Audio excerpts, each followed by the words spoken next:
اللہ فرمائے گا یہ جو میں نے اس کو آنکھیں دی ہیں، یہ ہاتھ دیے، زبان دی ہے، پاؤں دیے، اتنا بڑا خوبصورت جسم دیا ہے، ایک ایک سانس کا بدلہ نہیں دے سکتا، ایک آنکھ کے بدلے اس کی 500 سال کی عبادت ضائع۔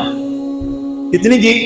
ایک آنکھ کے بدلے 500 سال کی۔ آپ نے بات سنی ہے کہ محبوب علیہ السلام نے فرمایا کہ رب کی رحمت کی امید رکھو اور اللہ کا خوف بھی ہمارے دل میں ہونا چاہیے۔ جو بندہ رب کی رحمت کی امید اور اللہ کا خوف دل میں رکھتا ہے تو یقیناً کامیاب وہی بندہ ہوتا ہے۔ انسان کو اپنے اعمال پر بھروسہ نہیں ہونا چاہیے۔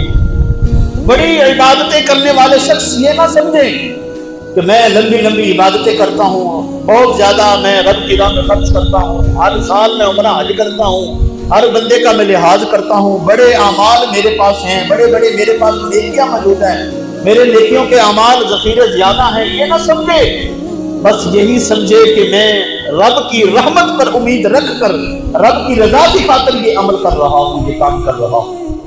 ہم ایک حدیث پاک سنتے ہیں اور اس بات سے اندازہ کر لیں گے کہ ہمارے اعمال کافی ہوں گے یا ہمیں رب کی رحمت کی ضرورت پڑے گی۔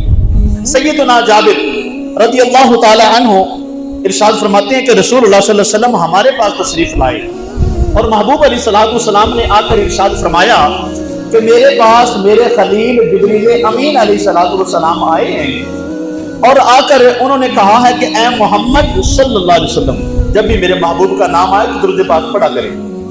ذرا توجہ کریں، اے محمد صلی اللہ علیہ وسلم، اس ذات کی قسم جس ذات نے آپ کو حق دے کر بھیجا ہے، وہ محبوب علیہ السلام کی بارگاہ میں عرض کرتے ہیں کہ اس ذات کی قسم جس نے حق دے کر بھیجا ہے، اللہ تعالی سمندر کے درمیان ایک شخص جو پہاڑ کی چوٹی پر عبادت کرتا ہے، وہ 30 ہاتھ چوڑی اور 30 ہاتھ لمبی جگہ ہے اور اس کے اوپر ایک شخص عبادت کر رہا ہے، اور اس پہاڑ کی چوٹی میں سے ایک انگلی برابر جگہ جہاں سے میٹھا پانی آہستہ آہستہ گرتا رہتا ہے، اور اس پہاڑ کی چوٹی کی تہ میں ایک انار کا درخت ہے، وہاں سے شام کے وقت ایک انار پیدا ہوتا ہے اور وہ شخص نیچے اترتا ہے پہاڑ کی چوٹی سے، آ کر وہ انار کھا لیتا ہے اور پھر وضو کر کے دوبارہ رب کی عبادت میں لگ جاتا ہے۔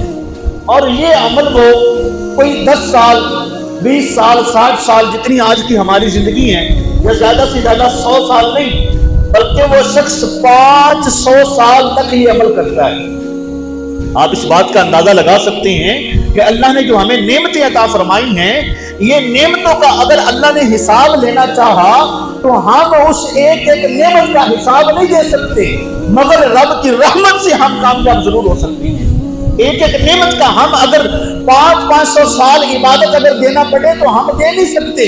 کتنی نعمتیں ہمیں اللہ نے عطا فرمائی ہیں۔ وہ شخص 500 سال عبادت کرتا ہے، کام اس کا یہی ہے، کسی سے کوئی گفتگو نہیں، نہ کوئی اور بندہ، نہ کوئی اس میں کوئی انسان، نہ کوئی عورت، مرد عورت کوئی بھی نہیں ہے، سمندر کے درمیان ہے، اکیلا تنہا۔ اب اس کا کام یہی ہے کہ بس وہ ایک انار کھانا، کچھ وہ پانی پینا اور رب کی عبادت میں مصروف ہو جانا۔ 500 سال وہ عبادت کرتا ہے۔ اب اللہ کے نیک بندوں کو پتہ چل جاتا ہے کہ میرا وقت آخر آ گیا۔ اب جب اس کا وقت آخر آیا نا، مرنے کے قریب ہوا، تو رب کی بارگاہ میں دعا کرتا ہے، اللہ میری التجا ہے کہ مجھے جب موت آئے تو میں سجدے میں پڑا ہوا ہوں۔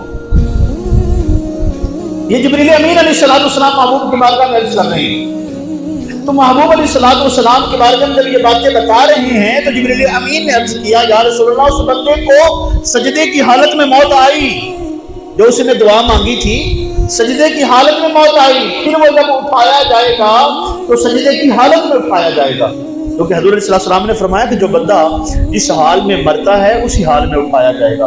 تو اللہ کے بندو جب گناہ کرنے لگیں تو اس بات کا اندازہ کر لیا کرے، خدا نہ خواستہ کہ اگر اسی حال میں میرا مرنا ہو گیا تو میں کل رب کی بارگاہ میں کس منہ سے پیش ہوں گا۔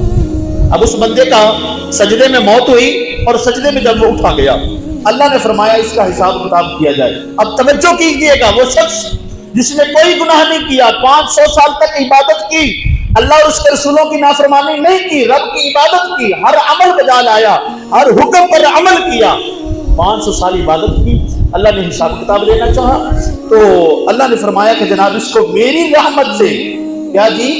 میری رحمت سے اس کو جنت میں داخلہ دے دو، میری رحمت سے۔ اب وہ بندہ کہتا ہے یا اللہ میری عبادت، اگر مجھے آج جنت میں تیری رحمت کے صدقے داخلہ مل رہا ہے تو وہ میری عبادت جو 500 سال میں نے عبادت کی تھی اس کا صدقہ مجھے کیا ملے گا؟ رب فرمائے گا کہ اس کو میری رحمت سے، دوبارہ فرمائے گا میری رحمت سے اس کو جنت میں لے جاؤ۔ پھر وہ کہے گا اللہ جو میری 500 سال کی عبادت وہ کہاں گئی؟ اگر آج مجھے تیری رحمت سے جنت میں داخلہ ملنا ہے تو 500 سال میں نے جو عبادت کی تھی وہ کہاں گئی؟ اللہ فرمائے گا اس کو واپس لے آؤ، اس کا حساب کتاب کیا جائے۔ اللہ فرمائے گا یہ جو میں نے اس کو آنکھیں دی ہیں، یہ ہاتھ دیے، زبان دی ہے، پاؤں دیے، اتنا بڑا خوبصورت جسم دیا ہے، ایک ایک سانس کا بدلہ نہیں دے سکتا، ایک آنکھ کے بدلے اس کی 500 سال کی عبادت ضائع۔ کتنی جی؟ ایک آنکھ کے بدلے 500 سال کی عبادت۔ آپ اندازہ کر سکتے ہیں کہ اگر رب نے ہم سے حساب لینا چاہا تو ایک آنکھ کے بدلے 500 سال کی عبادت دینا پڑے گی۔ پھر دوسری آنکھ بھی ہے، پھر 2 ہاتھ بھی ہیں، ہمارا زبان بھی ہے، منہ بھی ہے، دانت بھی ہے جس سے ہم کھاتے پیتے ہیں، اتنا خوبصورت جسم ہے۔ اگر ایک ایک کے بدلے ہمیں اتنی عبادتیں دینا پڑی، ایک ایک سانس کا ہم قدر نہیں کر سکتے، اس کا حق ادا نہیں کر سکتے۔ اللہ نے فرمایا بھی 500 سال کی عبادت اس کی ایک آنکھ کے بدلے گئی، اب اس کے پاس کچھ نہیں، لہذا اس کو جہنم میں لے جاؤ، اس کو جہنم میں لے جاؤ۔ پھر اس کو جب جہنم کی طرف لے کر جایا جائے گا پھر وہ رب سے معافی مانگے گا، اللہ مجھے اپنی رحمت سے جنت میں ڈال دے، مجھے اپنی رحمت سے جنت میں جگہ دے دے۔ اللہ فرمائے گا اس کو واپس لے آؤ۔ پھر اللہ حکم دے گا میری رحمت کے صدقے اس کو جنت میں لے جاؤ۔ تو آپ اندازہ کر سکتے ہیں کہ وہ شخص جس نے 500 سال عبادت کی، اب ایک نعمت کا بدلہ، آنکھ کا بدلہ 500 سال کی عبادت ہے۔ میری اور آپ کی زندگی کتنی ہے؟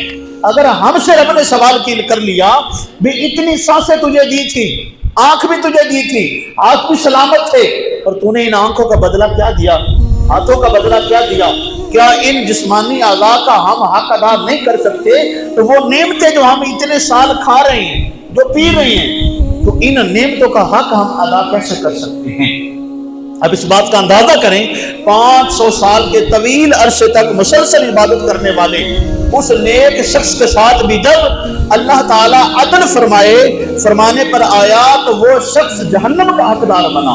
جب حساب لینا چاہا رب نے تو وہ شخص جہنم کا حقدار بنا، لیکن جب رب کی رحمت کی التجا کی، رب کی رحمت کی امید اس نے رکھی ہے، تو پھر 500 سال کی عبادتیں وقت سائڈ پہ ہے، اللہ نے اپنی رحمت کے صدقے اس کو جنت میں داخلہ عطا فرما دیا۔ اور یہ بات مستدرک علی الصحیحین کتاب التوبہ والانابہ میں یہ بات موجود ہے۔ سیدنا جابر رضی اللہ تعالی عنہ سے حدیث پاک ہے۔ ہمیں اس بات سے غور کرنا چاہیے کہ ہماری 500 سال کی زندگی ہے، اگر ایک آنکھ کے بدلے ہمیں یہ دینا پڑ گیا تو ہم رب کی بارگاہ میں کیا پیش کریں گے؟ اللہ کے بندو، جب بھی عبادت کریں تو اس عبادت پر ناز نہیں ہونا چاہیے۔ جب بھی کچھ خرچ کریں تو یہ نہ کہیں کہ جناب میں نے تو بڑا تیر مار لیا، بلکہ خرچ کر کے، عبادت کر کے، نماز پڑھ کے، روزہ رکھ کے، حج عمرہ ادا کر کے، دیگر کوئی بھی عبادت کر کے اس کو رب کی بارگاہ میں پیش کریں اور رب کی رحمت کی امید رکھیں، اور یہ بھی خوف رکھیں کہ پتہ نہیں میری یہ عبادت قبول ہے بھی کہ نہیں ہے۔ اللہ جتنی میری طاقت تھی میں نے یہ نماز ادا کر لی، میں نے یہ روزہ رکھ لیا، زکوٰۃ ادا کر لی، میں نے یہ نیکی کر لی، اللہ تیری طاقت سے، لیکن اب اس کا صلہ تو مجھے اپنی رحمت سے عطا فرمائے گا۔ یقیناً انسان جب رب کی رحمت کی امید رکھتا ہے تو اللہ پھر اس کو بے حساب عطا فرماتا ہے۔ حضور علیہ الصلوۃ والسلام کے پیارے غلاموں، اب اللہ تعالیٰ کی رحمت کی اگر دیکھیں تو کوئی حد نہیں ہے، رب کی رحمت کی کوئی حد نہیں ہے، اور اس کی رحمت نیک اور بد انسان سب کو حاصل ہے۔ کوئی نیکوکار ہے، کوئی رب کو رب مانتا ہے یا رب کو رب نہیں مانتا، کوئی نمازی ہے، کوئی پرہیزگار ہے یا نہیں ہے، اللہ کی رحمت سب کو میسر ہے۔